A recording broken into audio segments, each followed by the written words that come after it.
A paz do Senhor, meus irmãos, bem-vindo a mais uma aula do nosso curso Tópicos de Teologia Sistemática, e hoje é a aula 2 do tópico Ramastiologia, que é a doutrina do pecado. Na aula anterior nós falamos sobre o que é pecado e suas várias definições de acordo com os termos hebraicos do Antigo Testamento e de acordo com os termos gregos do Novo Testamento.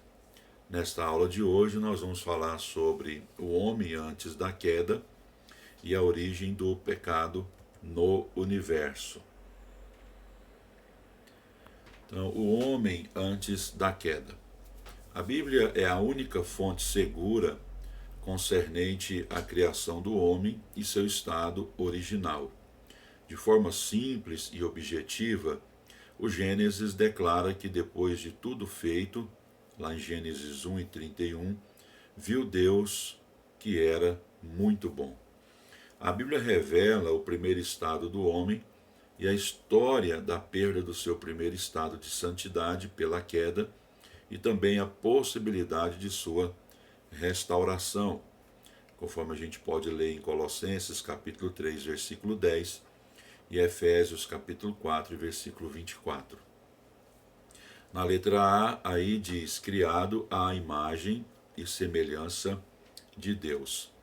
No hebraico, as palavras imagem, tselem, e semelhança, demut, exprime a ideia de algo similar, mas não idêntico à coisa que representa ou de que é uma imagem e semelhança. Há uma distância infinita entre Deus e o homem. Somente Cristo, o Deus Filho, é a imagem expressa de Deus Pai, porque possui natureza divina.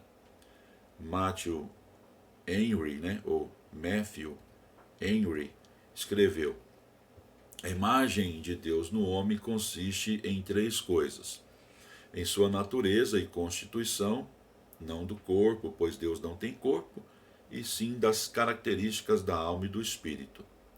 Em segundo, em seu lugar, em seu lugar e autoridade. Pois quando Deus disse, façamos o homem à nossa imagem e domine, o homem recebeu autoridade sobre os animais. Em sua pureza e retidão, pois o homem foi revestido de retidão e santidade. Então, a imagem de Deus no homem consiste dessas três coisas, natureza e constituição, lugar e autoridade, e pureza e retidão. Bom, o homem, como imagem de Deus, foi dotado de atributo moral, de justiça original. No entanto, essa justiça não era imutável, havia possibilidade do pecado. Ele foi dotado de livre-arbítrio. O homem foi criado com uma natureza voltada naturalmente para Deus. Isso revela a natureza religiosa do homem, tendo em vista que ele foi dotado de espírito para manter comunhão com seu Criador. É o espírito humano que se relaciona com Deus, o Criador. Vamos aqui para a letra B, onde fala sobre a queda, distorceu e avariou a imagem divina no homem. Então, alguns pensam de maneira errada que o ser humano, na queda, perdeu a imagem de Deus. A imagem e a semelhança referem-se aos aspectos morais e espirituais, os quais ainda persistem no ser humano, apesar de desfigurados e transtornados pela queda. Quanto à imagem moral, o homem é constituído de intelecto, vontade e sentimento, ou seja, as faculdades da alma. Quanto à imagem espiritual, ele possui espírito e alma. O homem perdeu a santidade original. Seu caráter foi afetado, tornou-se o ser humano pecaminoso. Seu intelecto foi corrompido pela mentira, pela falsidade e pelo engano, conforme está em Eclesiastes 7 e 29. A imagem de Deus foi deturpada. Só é possível a sua restauração pela obra de Cristo. Vamos aqui para o número 3, onde fala sobre a origem do pecado no universo. Na letra A fala sobre a primeira manifestação do pecado foi na esfera angelical. Então, as duas passagens bíblicas que melhor ilustram a origem do pecado na esfera angelical são Isaías 14, de 12 a 14, e Ezequiel 28, de 12 a 17. Do ponto de vista pentecostal, esses textos falam do pecado iniciado entre os anjos e pelo principal líder deles, que é Lúcifer. Os dois textos acima mencionados são tidos como relacionados à queda de Lúcifer e o começo do pecado no universo. Isaías 14, de 12 a 14, refere-se ao rei caído da Babilônia, cujo orgulho tornou-o soberbo, por isso ele não pôde subsistir, com tirania e orgulho ante ao Deus vivo.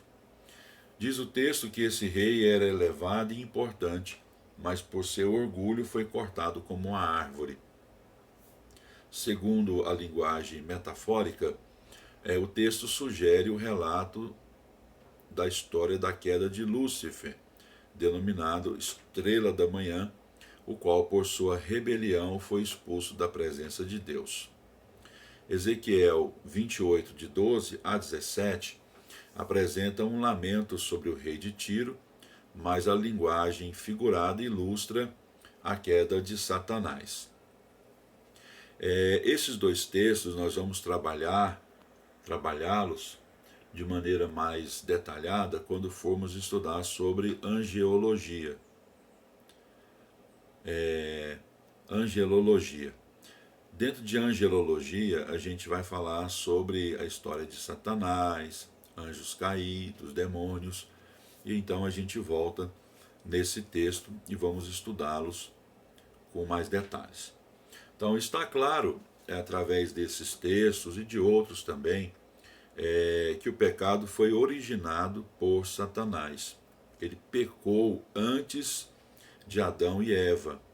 Jesus declarou que Satanás é homicida desde o princípio, né?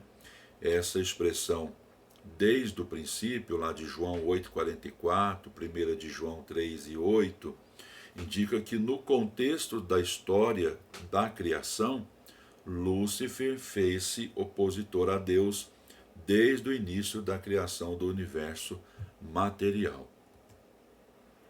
Vamos aqui para a letra B. Na letra B nós vamos falar sobre o pecado entrou na vida da humanidade através de Adão e Eva. Então, como isso aconteceu? O pecado tornou-se uma realidade na vida da humanidade quando um ser espiritual se apresentou como uma serpente, né? A expressão hebraica é Nahash,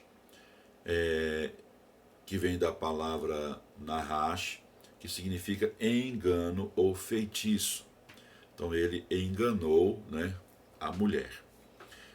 Pela soberana e sábia vontade de Deus, ele permitiu que Satanás entrasse no Éden para tentar com astúcia e engano o primeiro casal. A história de Gênesis relata que Adão e Eva foram criados bons e colocados no Éden para desfrutarem de todos os benefícios daquele jardim e manter comunhão com seu Criador. Por serem criaturas humanas e finitas, estavam sujeitas a pecar. Deus então estabeleceu para eles uma regra para não comerem de uma árvore denominada árvore do conhecimento do bem e do mal. Mas Eva se deixou enganar pela insinuação diabólica da serpente e tomou do fruto, comeu e o deu ao seu marido.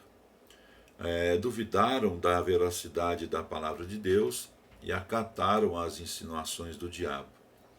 Daí desobediência, egoísmo, rebeldia, pecado, queda e suas consequências que se transmitiram a toda a posteridade de Adão. Aqui na letra C, fala sobre o pecado de Adão foi um ato pessoal. Então, o pecado é um ato, ou um estado, melhor dizendo, o pecado é um estado egoísta da vontade. O homem preferiu obedecer ao seu eu, por isso tornou-se responsável pelas suas consequências, ou pelas consequências da sua transgressão, do seu pecado. Ele adquiriu uma natureza corrompida e afetou universalmente toda a criatura na terra. E por último, na letra D, nós temos: tentação e queda não são coisas míticas ou alegóricas. O relato de Gênesis 3 é sobre fatos históricos, não é sobre contos, sobre alguma coisa alegórica, ou mitos, não, é sobre fatos históricos. No desenrolar da tentação, Satanás apelou aos apetites que poderiam dar a Eva o prazer de fazer sua própria vontade em desobediência do Criador. Satanás apelou aos sentidos egoísticos de Eva e ela deu ouvidos ao tentador em vez de rejeitar e expulsar o tentador que visava levá-la a desobedecer a Deus. Satanás levou o casal a duvidar da veracidade de Deus, insinuando que o Criador estaria tirando deles o direito de conhecer coisas mais sublimes. Adão e Eva então pecaram e deixaram que seus corações fossem corrompidos e afetasse seus apetites naturais. A sua disposição interior manifestou-se em atos de acordo com Gênesis 3 e 6. O texto diz: ela tomou do seu fruto e comeu, e deu também ao seu marido, e ele comeu com ela. O homem escolheu estar em desacordo com Deus. Portanto, o pecado surgiu de dentro do homem, do seu interior, e ele transgrediu a lei do Senhor. Nossa aula termina por aqui. Deus abençoe a sua vida, Deus abençoe a sua família.